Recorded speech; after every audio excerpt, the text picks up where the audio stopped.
ہمارے بڑے اچھے دوست تھے، نوجوان عالم دین تھے. بہار اور جھارکھنڈ میں ہم لوگوں نے ساتھ میں پروگرام بھی کیا تھا. ہمارے اتر پردیش کے رہنے والے تھے مولانا عبد الرحمن ساجد سلفی، ہمارے بنارس سے جامعہ سلفیہ سے انہوں نے پڑھائی بھی کی تھی. ممبئی کے اندر کرلا میں ایک مسجد کے امام تھے، بہت اچھے مقرر تھے اور بہت اچھے انسان تھے، خوبصورت بھی تھے، خوبصیرت بھی تھے. ابھی پچھلے ہفتے کی خبر ہے، مولانا عبد الرحمن صاحب ایک پروگرام میں پونا جاتے ہیں، وہاں پر تقریر کرتے ہیں اللہ تعالیٰ کی توحید کے بارے میں، اس کے حقوق کے بارے میں. تقریر کرنے کے بعد رات ہی میں وہ ممبئی کے لیے چلنے لگتے ہیں، کیونکہ وہ ایک مسجد کے امام ہیں اور مسجد کی کمیٹی نے یہ کہہ کر کے رکھا ہے کہ آپ کو ہر حال میں فجر کی نماز میں رہنا ہے.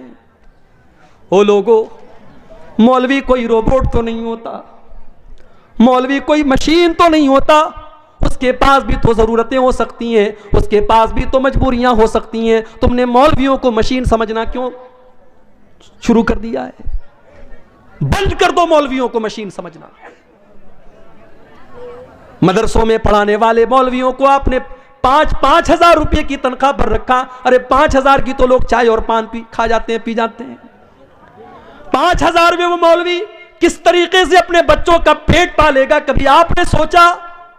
وہ بیچارہ 10 سال تک مدرسے کی پتلی دال پی کر کے اور بغیر چھلا ہوا آلو کھا کر کے اس نے مدرسے میں پڑھائی کی، لوگوں کے دروازوں پر بھکاری بن کر کے جاگیر کا کھانا اس نے کھایا، اور آج جب وہ عالم دین بن کر کے آیا آپ نے 5,000 میں اور 7,000 میں اس کو مسجد کا امام بنایا.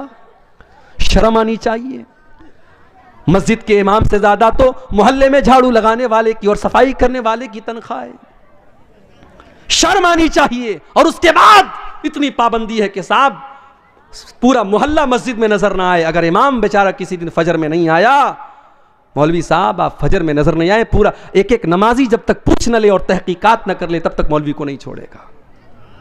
اس کے پاس بھی تو ضرورتیں ہو سکتی ہیں میرے بھائی. اور ایک بہت بڑا فتنہ یہ بھی ہے، آپ نے امام صاحب کے لیے کمرہ بنوایا، بڑا احسان کیا. بڑے احسان کے ساتھ لوگ کہتے ہیں ہمارے یہاں امام صاحب کے لیے کمرے کا بھی انتظام ہے. کیسا کمرہ ہے؟ چھوٹی سی کوٹری ہے. بیچارہ امام سر ایک دیوار میں اس کا ٹکرا رہا ہے تو پیر دوسری دیوار میں ٹکرا رہا ہے. اتنا بڑا کمرہ ہوتا ہے امام صاحب کا کہ وہ مرغی کا دربہ بھی اس سے بڑا ہوتا ہے. وہ بیچارہ فیملی لے کے نہیں رہ سکتا. اس کی بیوی بیچاری زندگی بھر شادی شدہ ہونے کے بعد بھی اپنے شوہر سے دور رہے.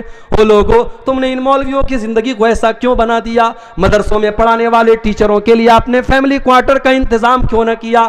کل اگر اس مولوی کے قدم بہ کے، اس امام کے قدم بہ کے، اس خطیب کے قدم بہ کے، اس ٹیچر کے قدم بہ کے، وہ تو گنہگار ہوگا ہی ہوگا. ہم اور آپ بھی کم گنہگار نہ ہوں گے. ہم نے ان کو اپنی فیملی سے دور کر کے بہت بڑی آزمائش میں ڈالا ہے. یہاں پر بہت ساری مسجدوں کے ذمہ دار بھی ہوں گے، مدرسوں کے ذمہ دار بھی ہوں گے. میں اللہ کا واسطہ دے کر کے آپ سے کہتا ہوں کہ آپ اپنے ادارے میں پڑھانے والے ٹیچروں کے لیے ایسی جگہوں کا انتظام کریے کہ وہ فیملی کے ساتھ رہیں. آپ مسجدوں کے اماموں کے لیے فیملی کوارٹر کا انتظام کیجئے. آپ کو اگر اپنے بیوی بچوں کے ساتھ رہنے کا حق ہے تو اس مولوی کو بھی پورا پورا حق ہے میرے بھائی. سرکاری ٹیچر مر جائے، اس کی بیوی کو سرکاری نوکری مل جاتی ہے. سرکاری ٹیچر مر جائے، 60 سال کی سروس پورا کرنے کے بعد مر جائے تو اس کے پریوار کو پینشن ملتی ہے. ساری زندگی ممبر پر چڑھ کر کے اللہ رسول کا درس دینے والا مولوی مر جائے، اس کے کفن کا بھی کوئی انتظام کرنے والا نہیں، اس کے بچوں کی پڑھائی کی کوئی خبرگیری کرنے والا نہیں. کیا یہ درد کی بات نہیں ہے؟ کیا یہ سوچنے کی بات نہیں ہے؟ میرے بھائی، دنیا کی ہر قوم اپنے گرو کی، اپنے ٹیچر کی، اپنے استاد کا سمان کرتی ہے. ہماری قوم تو سب سے زیادہ مولویوں کے اندر کیڑا نکالتی ہے. ٹھیک ہے، وہ انسان ہیں، ان کے اندر اچھے بھی لوگ ہیں، برے لوگ بھی ہیں، ان کے اندر کمیاں ہیں، کوتاہیاں ہیں، مگر یہ سوچو کہ آج کے اس دور میں وہی ہیں تو آپ کو اللہ کے بارے میں بتا رہے ہیں، رسول کے بارے میں بتا رہے ہیں، جنت کے بارے میں بتا رہے ہیں، جہنم کے بارے میں بتا رہے ہیں. اللہ کی قسم اگر یہ علماء دنیا سے چلے گئے، آپ کو کوئی کلمہ پڑھانے والا، آپ کو کوئی قرآن بتانے والا، آپ کو کوئی اللہ کے بارے میں بتانے والا نہ ملے گا. مولوی بیچارے مر جاتے ہیں، ان کے بعد ان کے بچوں، ان کے پریوار کا کیا ہوتا ہے کوئی پوچھنے والا نہیں ہے. عبد الرحمن سلفی صاحب، فجر کی نماز پڑھانا ہے، بہت جلدی ہے، انہوں نے ٹیکسی پکڑی، ممبئی سے پونا سے ممبئی کی ٹیکسیاں چلتی ہیں، شیئرنگ ٹیکسیاں. ایک ٹیکسی میں 7 لوگ بیٹھے ہیں اور ٹیکسی ڈرائیور پوری سپیڈ سے چلا رہا ہے کیونکہ اس کو رات میں 2 ٹرپ کرنا ہے، اس کو ممبئی سے پھر پونا آنا ہے اور جلدی جلدی سارے پیسنجر کو پہنچانا ہے ان کی منزل پر. رات کے 11-12 بجے کے بیچ کا ٹائم ہے. ممبئی اور پونا کی ہائی وے پر ڈرائیور نے گاڑی کا کنٹرول کھو دیا. گاڑی بائیں سائیڈ میں بہت بری طریقے سے گاڑی کا ایکسیڈنٹ ہوا اور 7 لوگوں میں سے 6 لوگ آن دا اسپاٹ مر گئے. میرے بھائیوں، میرے ساتھیوں، کیا مولانا عبد الرحمن سلفی نے یہ سوچا ہوگا کہ میں پونا سے تقریر کرنے کے بعد اپنی بیوی کی شکل نہ دیکھ پاؤں گا، اپنے بچوں کی شکل نہ دیکھ پاؤں گا؟ ان کا انتقال ہو جاتا ہے، ان کی لاش کی فوٹو آتی ہے. اللہ کی قسم، وہ لاش کا فوٹو دیکھ کر کے آپ زندگی کا فوٹو دیکھیے اور لاش کا فوٹو دیکھیے، آپ کی آنکھوں میں آنسو آ جائیں گے. خوبصورت چہرہ ہے، لہو لہان ہو چکا ہے، سر پورا پچک چکا ہے اور آن دا اسپاٹ ان کا انتقال ہو جاتا ہے. میرے بھائی، یہ موت بڑی بے رحم ہوتی ہے، یہ موت بڑی شفاق ہوتی ہے. اس موت کو کوئی مطلب نہیں کہ آپ کی بیوی کے اوپر کیا گزرے گی، آپ کے بچوں پر کیا گزرے گی، آپ کے بعد آپ کے گھر والوں پر کیا گزرے گی. اس موت کو اس سے کوئی مطلب نہیں کہ آپ نے کون کون سے سپنے دیکھے تھے، آپ کی زندگی کا کیا ٹارگٹ تھا، آپ نے کیا سوچا تھا. موت تو اپنے ٹائم پر آئے گی اور آپ کو لے کر کے چلی جائے گی. وَأَنفِقُوا مِمَّا رَزَقْنَاكُمْ مِنْ قَبْلِ أَنْ يَأْتِيَ أَحَدَكُمُ الْمَوْتُ. اے ایمان والو، ہم نے تم کو جو روزی دی ہے تم اس میں سے خرچ کرو اس کے پہلے کی موت آ جائے. فَيَقُولَ رَبِّ لَوْلَا أَخَّرْتَنِي إِلَىٰ أَجَلٍ قَرِيبٍ. اور جب موت آ جائے گی تو انسان کہے گا، اے اللہ تھوڑا سا موقع اور دے دیتا، تھوڑا سا ٹائم اور دے دیتا. اے اللہ بہت پیسہ میرے بینک میں رکھا ہوا تھا، میں تیری راہ میں صدقہ کر دیتا. اے اللہ میں تیرے راستے میں دے دیتا. اللہ.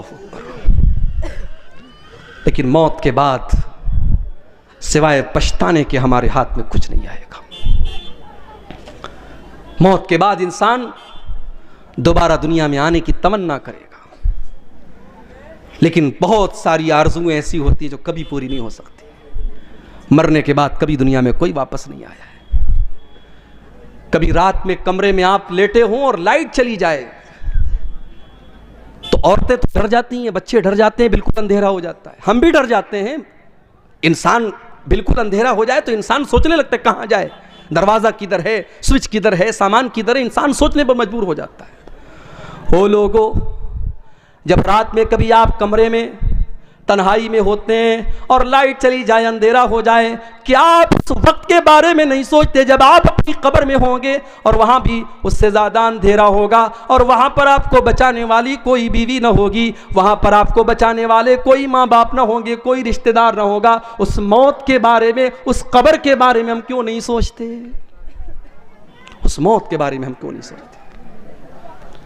موت کے آنے کے بعد انسان یہ تمنا کرے گا کہ کاش ہمیں دوبارہ دنیا میں آنے کا موقع دے دیا جائے.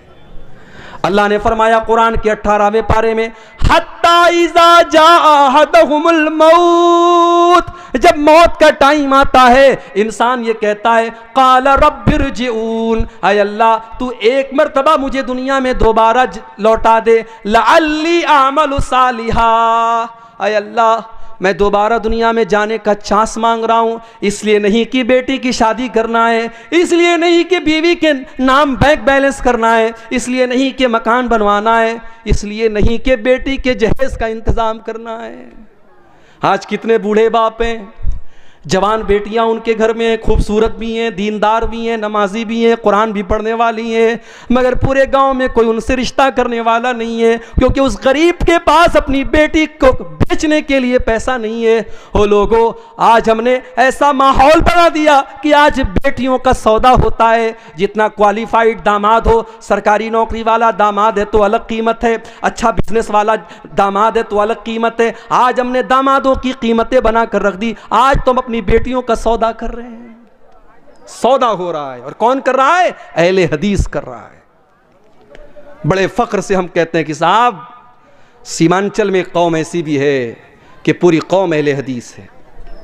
کبھی ہم کہتے ہیں دوسری جگہوں پر بات نکلتی ہے کہ کٹیہار سے لے کر کے کشن گنج تک چلے جاؤ، ارریا سے فوربس گنج سے لے کر کے آپ پورنیہ کے تمام علاقوں کو دیکھو، بڑی تعداد میں ایک ایسی قوم رہتی ہے جو سب کی سب اہل حدیث ہے. مگر اہل حدیث کا مطلب صرف سینے پر ہاتھ باندھنا تو نہیں ہوتا ہے میرے بھائی. اہل حدیث کا مطلب صرف نماز میں زور سے آمین کہنا تو نہیں ہوتا ہے. اہل حدیث کا مطلب ہوتا ہے قرآن و حدیث پر چلنے والا. اور اللہ کی قسم جو قرآن و حدیث پر چلے گا وہ جہیز کی ڈیمانڈ تو نہیں کرے گا, وہ جہیز کا لین دین تو نہیں کرے گا جو آج ہمارے یہاں ہو رہا ہے. بیٹیوں کا سودا ہو رہا ہے, اور آج ہم نے ایسے حالات پیدا کر دیے کہ بیٹی پیدا ہوتی ہے تو نہ چاہ کر کے بھی باپ کی پیشانی پر بل پڑ جاتا ہے کہ یہ کیسی مصیبت میرے پاس آ گئی. اس کو پڑھانا بھی ہوگا, یہ جوان ہوگی تو زمانے کی گندی نظروں سے اس کو بچانا بھی ہوگا. جب یہ جوان ہوگی تو اس کو زمانے کی گندی نظروں سے بچانا بھی ہوگا. اس کو بے پردگی سے بھی بچانا ہوگا, اس کو بے حیائی سے بھی بچانا ہوگا, اس کے دوپٹے کا بھی خیال کرنا پڑے گا, اس کے کپڑے کا بھی خیال کرنا پڑے گا. اور جب بڑی مشکل سے یہ جوان ہو جائے گی تو پھر اس کے لیے جہیز کا انتظام کرنا پڑے گا. انسان کے دل میں یہ خیال آ ہی جاتا ہے کہ اللہ یہ کون سی مصیبت ہمارے گھر میں آ گئی, اس سے تو بہتر تھا کہ مجھے بیٹا ہو جاتا. ہم نے یہ حالات بنا دیے, ہم نے یہ حالات بنا دیے. ورنہ بیٹیاں تو رحمت ہوتی ہیں, بیٹیاں تو اپنے ماں باپ کے لیے جنت کی خوشخبری لے کر کے آتی ہیں. اللہ کے نبی فرماتے ہیں من ابتلی من هذه البنات شيئا کن له سترا من النار. جس کو اللہ تعالیٰ بیٹی دے دے اور بیٹی کے امتحان میں وہ کھرا اتر جائے, وہ بیٹیاں اپنے ماں باپ کو جہنم کی آگ سے بچائیں گی. ایک حدیث میں اللہ کے نبی نے فرمایا من آل جاریتین حتی تبلغا. جس کو اللہ نے 2 بیٹیاں دے دیں اور دونوں بیٹیوں کی اس نے اچھی پرورش کر لی, دونوں بیٹیاں جوان ہو گئیں. اچھا لوگ کہتے ہیں نا بیٹیاں پرایا دھن ہوتی ہیں, لوگ ایسا بولتے ہیں. معاف کیجئے گا, یہ ہندوستان کا کلچر ہوگا, یہ ہمارے غیر مسلم بھائیوں کا کلچر ہوگا. بیٹیاں پرایا دھن نہیں ہوتی, بیٹیاں اپنا دھن ہوتی ہیں, بیٹیاں اپنا دھن ہوتی ہیں. اور ہم نے دیکھا ہے کہ ماں باپ آخری سانسیں لے رہے ہیں اور اسی گھر میں رہنے والا جوان بیٹا ایک بار پلٹ کر کے باپ کی اور ماں کی حال چال نہیں لیتا ہے, اور بیٹی بیچاری سسرال سے دوڑی دوڑی آتی ہے اور ماں کے بغل میں بیٹھ کر اور باپ کے بغل میں بیٹھ کر ان کی سیوا کرتی, ان کی خدمت کرتی ہے. بیٹیوں کو پرایا دھن سمجھنے کی یہ ذہنیت نکال دو میرے بھائیوں. بیٹیاں ہمیشہ اپنی ہوتی ہیں. اور جس کو اللہ نے 2 بیٹیاں دے دیں, اور اللہ کے پیارے نبی کہتے ہیں کہ جس نے ان دونوں بیٹیوں کی پرورش کر لی یہاں تک کہ وہ دونوں بیٹیاں جوان ہو گئیں, تو قیامت کے دن وہ انسان اس حال میں آئے گا.